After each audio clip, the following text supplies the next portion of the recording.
Raríssimas, raríssimos e raríssimas, boa tarde, René de Paula Júnior falando aqui no Radinho de Pilha, 4 de fevereiro de 2026, quarta-feira, gravando um pouco mais tarde que o normal e bem mais tranquilo, né? Ontem, quando eu gravei, eu estava em circunstâncias completamente anômalas, completamente excepcionais, porque eu cheguei em casa e não só não tinha energia, tive que subir de escadas, não tinha internet, porque o no-break, que poderia ter segurado ali o roteador e o modem por algum tempo, já tinha aberto o bico, né? E o que para mim é completamente inédito eu não tinha sinal de celular. Eu nunca tinha visto isso acontecer, né? O que eu comentei com vocês, o que me salvou foi um rádio à manivela, né? Porque eu sintonizei numa rádio conhecida, né? Depois de ficar girando a manivelinha um pouco, e estava tocando música. Eu falei, então o mundo não acabou, porque afinal, aliás, isso até poderia ter acontecido, né? Eu vou dar um link para vocês hoje para um vídeo, é um canal que chama Earth Sky, é um canal que está sempre dando notícias sobre o Sol, né? E o Sol acontece que nos últimos dias apareceu ali, né, uma daquelas manchas solares insanas, e ele disparou 10 erupções solares na categoria X, uma delas na categoria X8, que é uma belíssima erupção, né? Isso pode provocar ejeção de massa coronal, etc. e tal. Bom, a gente vai hoje ver os resultados, provavelmente, se tudo der certo, vai ser no máximo auroras boreais um pouco mais coloridas, né? Mas quando eu já estava com esse conhecimento de que o Sol estava um pouco instável, então ontem tudo parou, eu falei, pronto, é isso, o Sol resolveu puxar o plug da civilização e voltamos todos para a Idade da Pedra, mas não foi isso que aconteceu, foi só a incompetência da Enel, que dessa vez eu experimentei pela primeira vez de perto, 8 horas ou quase um pouco mais do que isso, sem nenhum tipo de acesso ao que estava acontecendo lá fora. Bom, vou dar o link para esse... É um canal bacana para quem se interessa por astronomia. E já que a gente está falando de astronomia também, eu vou dar o link para um episódio interessante do Science Friday. Eu não sei se tinha comentado com vocês em algum episódio anterior, que é o James Webb, aquele telescópio maravilhoso que está lá indo para os confins do universo. E é interessante porque esse é um telescópio que ele está indo não só trazendo imagens que são longe em termos de distância, distantes em termos de distância, mas também distantes no tempo, não é? Ele consegue mostrar coisas que são cada vez mais próximas do Big Bang. Eu acho que eu comentei com vocês que, para surpresa de todos, começaram a aparecer ali umas coisinhas que ninguém sabia explicar, né? E o nome técnico para isso hoje é pequenos pontos vermelhos, little red dots, pontinhos vermelhos que estão um monte, uma quantidade gigante. Que diabo é isso? Serão galáxias, né, no começo do Big Bang? Mas espera, isso é muito cedo, sei lá, 1 bilhão de anos, não deu tempo de formar galáxias desse tipo? Será que são buracos negros? Mil perdões, engasguei aqui. A apresentadora conversando ali com uma astrônoma que dedica a vida dela a tentar entender essas coisas. Ela falou, olha, é intrigante, a gente tem várias teorias, isso desafia vários modelos nossos, é muito desconcertante, é a bola da vez, né? E está todo nos congressos, ninguém fala de outra coisa. Uma hipótese possível é que sejam buracos negros supermassivos, mas a gente não tem exatamente uma teoria que explique como é que eles conseguiram se formar tão cedo, não é? Porque você tem buracos negros que se formam quando uma estrela colapsa, acabou o combustível, acabou o dinheiro, acabou tudo, pum, ela vira um buraco negro. Mas tem alguns buracos negros por aí que não parece ser essa a origem, né? Por exemplo, no centro da nossa galáxia, na Via Láctea, tem um buraco negro supermassivo que é sei lá quantos milhões de vezes maior que o Sol, em termos de massa, não é? E aí a gente descobriu também que toda a galáxia tem um buraco negro supermassivo no meio. A questão é, ele parece não ter se formado da mesma maneira que os outros buracos negros por aí, então da onde que eles saíram? Então é uma fronteira extremamente interessante de pesquisa, né? Várias pistas do como o universo se desenvolveu, deixou de se desenvolver. A conversa foi muito bacana, né? E isso eu vou dar um link para quem se interessa. Ninguém sabe ainda muito bem. Muito provavelmente são buracos negros colossais que se formaram provavelmente a partir do começo do Big Bang, que só tinha hidrogênio e hélio, olha lá, né? A gente consegue enxergar porque quando ele começa a engolir qualquer tipo de matéria, essa matéria acelera tanto, porque ela começa a rodopiar ali como se fosse um redemoinho, que ela começa a aquecer, começa a liberar energia, e aí a gente enxerga, porque senão o buraco negro é invisível, né? E são vários pontinhos vermelhos por aí. A conversa foi muito bacana e dá para conectar isso com um vídeo muito legal da Sabine Rosenfelder sobre um paper que ela achou interessante, que é um paper que finalmente pode fazer a ponte entre física quântica e a teoria da relatividade do Einstein, né? E aí, toda vez que ela está apresentando o vídeo dela, ela está numa bancada e a bancada tem um bonequinho do Einstein. Ela gosta tanto do Einstein que tem sempre um bonequinho dele ali, ela fica super feliz quando as coisas confirmam as teorias do Einstein, mas eu fiquei surpreso quando ela disse, olha, porque a gente sabe que a teoria do Einstein está fundamentalmente errada. Aí você fala, uau, como assim errada? Será que eu não entendi direito? Eu falo, não, a gente consegue calcular coisas maravilhosas, a gente consegue explicar coisas maravilhosas, mas na teoria da relatividade do Einstein não tem nenhuma ponte com a física quântica. Não tem, a gente não achou ainda uma maneira de conectar as duas teorias. E a física quântica é uma teoria muito mais fundamental, muito mais correta, né, muito mais justificada, a gente entende absolutamente tudo, quer dizer, modo de dizer, né, mas veja, como a teoria do Einstein não dá nenhuma canal, nenhum caminho para a gente chegar na física quântica, então ela deve ter algum erro, né? E ela vai falar dessa uma tentativa dos cientistas de tentarem criar uma maneira de conectar esses dois universos, mas isso vai mexer com cálculo tensorial, isso é uma coisa que eu não entendo muito, mas o que eu achei legal na verdade, eu estou contando essas duas histórias não tanto pelo fato em si, mas por ver cientistas felizes com o fato de que eles descobriram alguma coisa que eles não sabem, felizes com a evidência de que de repente eles podem ter alguma coisa a mais para descobrir, completamente conscientes de que todo conhecimento é provisório. Eu sei lá, eu por mim mesmo acho isso muito legal. Mas vou conectar com uma outra história interessante, que é raposinhas. Eu conheci essa história superficialmente, talvez já tenha comentado, são 8 anos de radinho, 2.000 episódios, devo ter falado disso já, mas a história é que na União Soviética, na década de 50, 2 cientistas resolveram fazer um experimento um pouco estranho. Eles resolveram pegar raposas selvagens, silver foxes, né, raposas selvagens. Vamos fazer um teste aqui, vamos fazer o seguinte, a gente vai montar aqui um viveiro, como é que chama? Não é um canil, eu não sei, vamos ver o que é um viveiro, né, para essas raposinhas, e a gente vai selecionar aquelas que são mais boazinhas, aquelas que forem mais boazinhas, a gente cruza, né, e as outras a gente libera. Aí, quando nascer a próxima ninhada, a gente vai selecionar as mais boazinhas. O que quer dizer boazinhas? São aquelas que não fogem dos humanos, que não são agressivas, que de repente se aproximam espontaneamente, né? Eles foram fazendo esse processo simples. Pega uma ninhada, dessa ninhada, quais que de repente são mais amigáveis, quais têm menos medo dos humanos, tá? E foram fazendo isso uma geração após a outra. Em 10 gerações, eles começaram a perceber algumas coisas estranhas. 20 gerações depois, que deve ser rápido, né? Uma geração deve ser algumas décadas, de raposas, eles começaram a perceber que as raposas dessa geração mais nova, elas eram diferentes. Elas estavam abanando o rabo, o focinho achatou um pouco, elas ficaram com as olheiras mais fofinhas assim, ficaram com olhinhos maiores, começaram a lamber os humanos. Como assim? Né? Ninguém tinha selecionado especificamente por nenhum desses traços, mas eles estavam notoriamente provocando uma alteração gigante, não só na anatomia, mas também no comportamento, num espaço muito rápido. Eu não sei como é que eles contaram isso para os chefes, porque a União Soviética não era muito amiga das teorias de Darwin, achava que, imagina, isso não pode ser, o comunismo não tem a ver com hereditariedade, e também se de repente qualquer coisa dessa de seleção vai parecer nazismo, vai parecer eugenia, né? A gente já vai falar de eugenia daqui a pouquinho.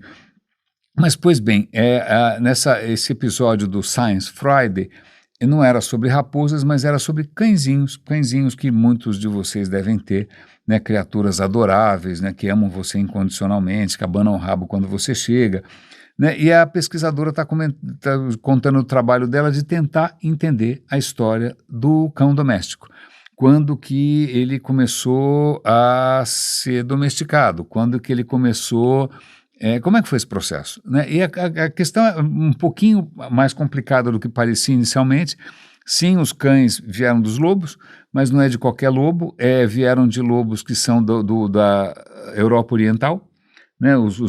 Tem lobo em tudo quanto é canto, né? Mas os cães da Europa Oriental parecem ter sido os antepassados dos cães. Tudo indica que foi uma coisa parecida, alguns filhotes deviam ser um pouco mais amiguinhos e o resto é história, não é? E você tem um processo bastante longo aí de acomodação. Acho que é o primeiro animal que a gente domesticou. Agora um asterisco, porque essa história vai ficar mais legal. Então, ok, faz 10 mil anos, 15 mil anos que a gente está convivendo com os descendentes de lobos. A partir de que momento a gente pode chamar ele de cachorro, né? Ou de cão? Porque afinal tem uma mudança anatômica. Normalmente o focinho se retrai, né? Tem algumas mudanças aí notórias, mas isso é tudo muito gradual. Eles estão ali analisando centenas e centenas e centenas de crânios, né, que eles encontram por aí. Não é? Mas o que é mais interessante dessa história é que a verdadeira explosão de raças é uma infinidade. Eu moro num bairro que é realmente pet friendly e tem cachorro para tudo quanto é lado, o shopping é pet friendly, é cachorro o dia inteiro. Né? E aí você vê gente desfilando desde bulldog, pitbull, as raças mais diferentes, né? E aí é difícil você imaginar que todas essas, entre aspas, raças, que é uma palavra que eu detesto, cientificamente ela não faz sentido, né? Mas todas esses modelos de cachorro, eles são, na verdade, descendentes dos mesmos lobos. A questão é como é que você transforma um lobo tão nobre, bacana, altivo, né, bonitão, inteligente, né, numa criatura que é tão... Desculpa, eu não gosto muito de cachorro, então eu acho relativamente patético. Mas como é que você faz isso? Então, na verdade, a grande explosão foi na Inglaterra vitoriana. Na Inglaterra vitoriana, quer dizer, todo mundo tinha cachorro por um monte de coisa, cachorro de pastoreio, cachorro de caça, né? Cachorro trabalhava antes, ou até cachorro para puxar trenó, né? Cachorro trabalhava, agora a função dele é a função de suporte emocional só. Ninguém perguntou para o cachorro se ele está gostando dessa história, mas é o papel dele hoje. Não é? Mas na Inglaterra vitoriana começou essa coisa de raças e desenvolver diferentes e começa a ter competições, e aí as competições começam a criar regras, né, o que define um pastor alemão, quais são as medidas para um dog alemão, quais são as medidas para um chihuahua, como é que é um bom chihuahua, qual é uma raça pura, qual que não é. Então, toda essa explosão de, vamos chamar de novo raças, que é uma palavra que eu reluto em usar, ela é muito recente, ela tem 200 anos. Se você voltar 500 anos no tempo, não tinha tanta coisa assim. Né? Não era tanta coisa assim. Né? Isso realmente foi um processo de seleção deliberada, né? De seleção deliberada, buscando algumas características e não outras. É muito interessante, vou dar o link para quem se interessa, é uma conversa bacana, mas aí... Ela, num certo ponto, quando ela está contando da história das raposas, né, como realmente a gente consegue acelerar a evolução de uma maneira impressionante e mudando características que são diferentes, até uma coisa que elas perceberam ali, que as raposas, à medida que elas foram sendo, entre aspas, domesticadas, o cérebro começou a mudar. O córtex cerebral, que é justamente a parte mais complexa o que separa a gente dos outros primatas, começa também a se desenvolver mais, talvez porque está interagindo com humanos. Então você tem mudanças que são profundas, são mudanças profundas. E num certo momento ela vem com uma história que, olha, isso talvez explique por que os humanos são como são hoje. Existe uma tese, uma linha de pensamento que acha que os humanos se autodomesticaram. Como assim se autodomesticaram? A partir de um certo ponto, ou pelo menos em alguns lugares, né, o que deve ter acontecido é que, de repente, os homens mais carinhosos com a própria prole, né, os homens mais colaborativos, os homens menos agressivos, eles começaram a ter mais sucesso no jogo da reprodução. Não tinha Tinder na época, né, mas, de qualquer maneira, pode ter tido aí uma seleção natural, sexual, baseada em traços que são traços menos agressivos. Então talvez a gente tenha se autodomesticado como esses caras domesticaram as raposinhas. Vamos reproduzir só aquelas que são mais simpáticas e mais legais. Então, talvez isso explique até porque, de repente, o nosso próprio córtex, ele acaba ficando muito mais desenvolvido, a gente vai desenvolvendo formas cada vez mais amplas de convívio, de colaboração, você passa a ter relações monogâmicas em que o homem realmente ajuda a cuidar dos filhos, etc. E é interessante porque eu lembro, essa história dos russos, eu falei, quer saber, eu vou perguntar os detalhes para o ChatGPT.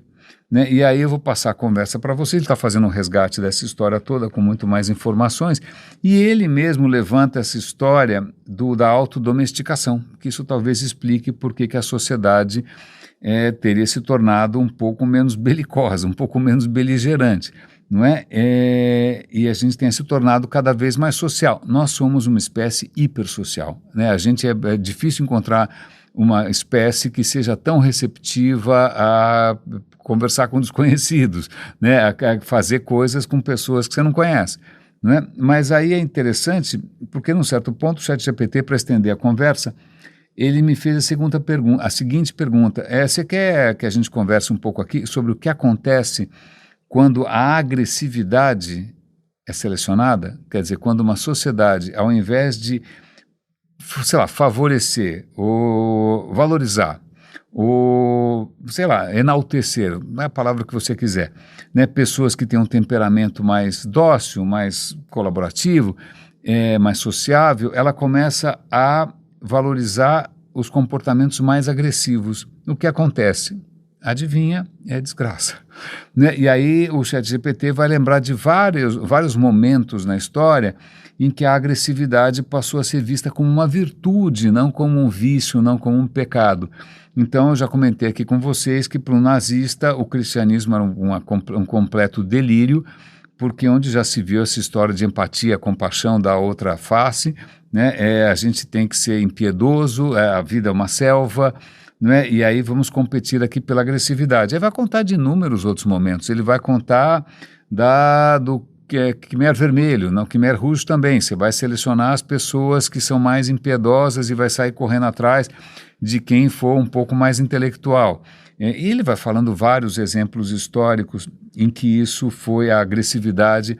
Vai falar de Esparta. Esparta era uma cultura onde a agressividade, a coisa marcial, na coisa do combate, era a virtude mais importante. Não é? E acontece que, adivinha o que aconteceu com essas culturas todas? Elas podem ter tido um sucesso temporário, né? Elas podem ter tido conquistas bastante impressionantes por conta desse culto da agressividade, mas o que acabou acontecendo é que elas acabam se devorando a elas mesmas. E aí eu vou até usar aqui, cadê o ChatGPT? Vou abrir aqui. Eu vou compartilhar com vocês algumas frases que ele soltou, sem mais nem menos, que eu achei absolutamente geniais. Olha aqui, ó. Uma sociedade seleciona a agressão quando a violência é premiada com status, quando a crueldade passa a ser uma virtude, olha aí, nazismo, Esparta, bolsonarismo, etc. Tal.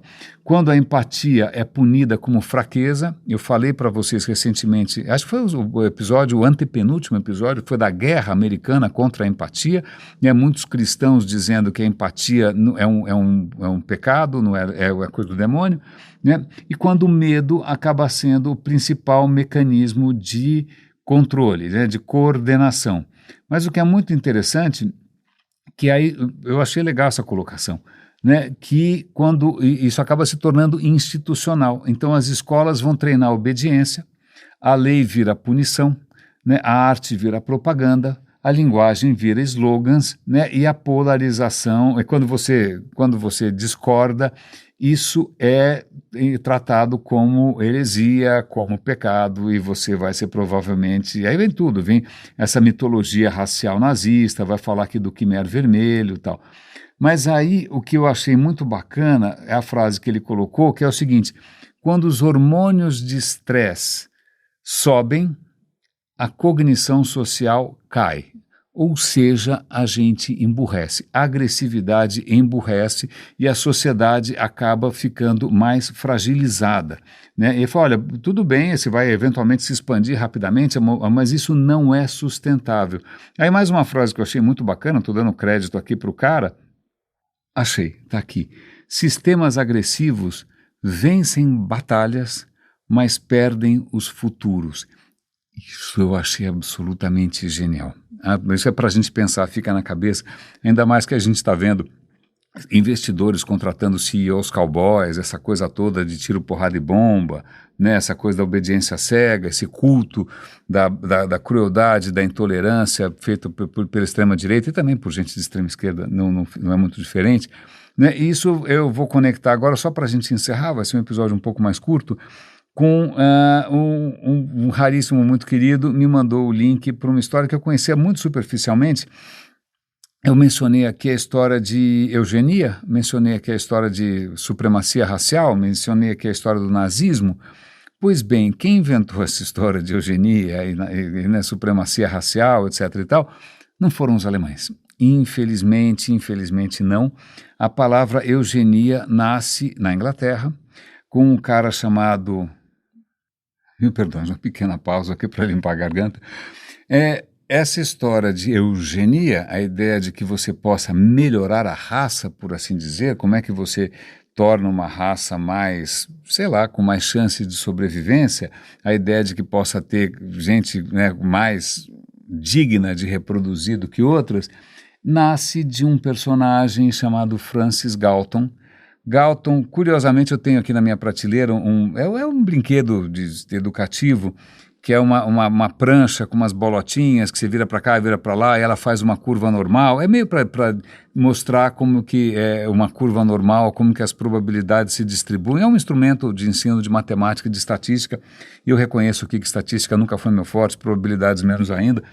Né? Mas isso, ela chama Galton Board, a placa de Galton, certo? Então esse Francis Galton, ele tem que ser reconhecido porque muitas coisas da estatística, variância, etc e tal, métodos, foi ele que trouxe para a mesa. A gente deve só a ele, mas infelizmente ele tinha uma agenda bizarra. A agenda dele era a melhoria da raça, né? Então ele começou a criar métodos estatísticos para tentar, sei lá, mapear as diferenças de forma física, inteligência, propensão ao crime, para tentar achar alguma conexão, né, alguma coisa que explicasse por que de repente algumas pessoas são mais bem-sucedidas que as outras, ou mais inteligentes que as outras.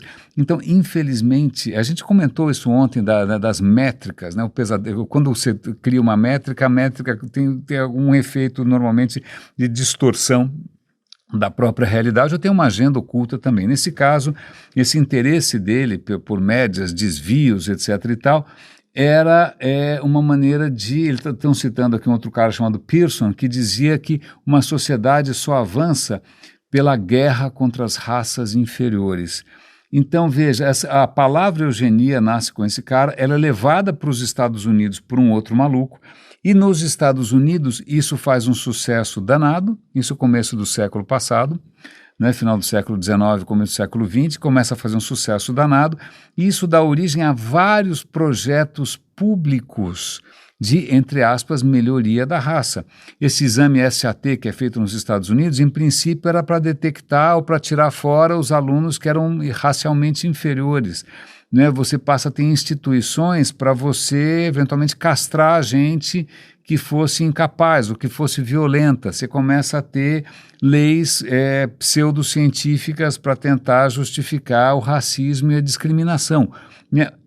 Os Estados Unidos institucionalizam essa questão da eugenia, que é uma palavra maldita, né, e transformam isso em políticas públicas medonhas, né? Quem pode reproduzir, quem não pode, o que você faz com quem vem de uma outra raça, o que você não faz, né? Você percebe que isso vai virar depois leis raciais medonhas, que vão demorar décadas para serem questionadas e, infelizmente, eles acabaram elegendo novamente mais alguém que vai falar que você tem os genes bons e que, de repente, todos que vêm da América Central não são seres humanos, são monstros.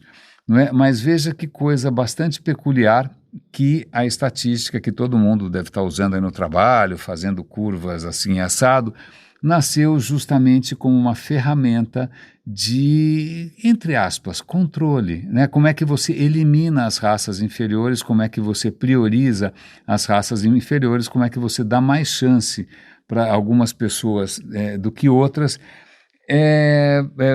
Bem-vindos. Bem-vindos.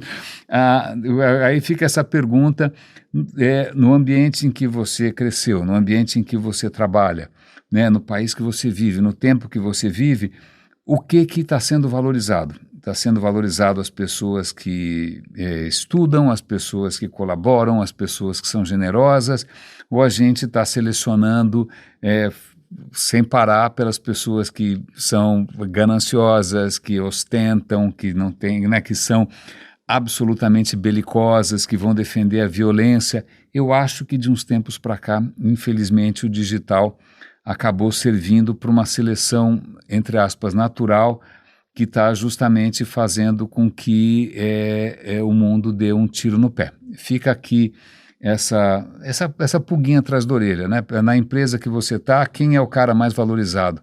Né? Quem é o cara que é o herói da empresa? É o cara que, aliás, eu já conheci gente que passou por empresas bastante agressivas, em que a história é essa: vende o que não tem, depois sai correndo para entregar, que você ganha a qualquer preço, que você vende um troço ruim e sai correndo, não é?